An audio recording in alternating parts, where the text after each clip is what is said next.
بسم الله الرحمن الرحيم ألف لام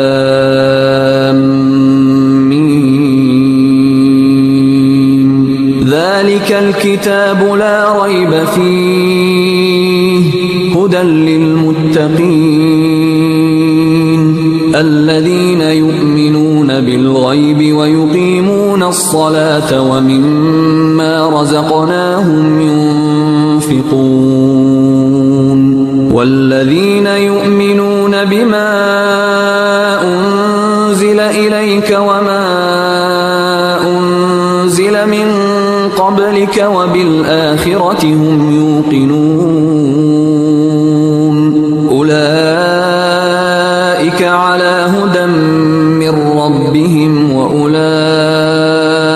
هم المفلحون.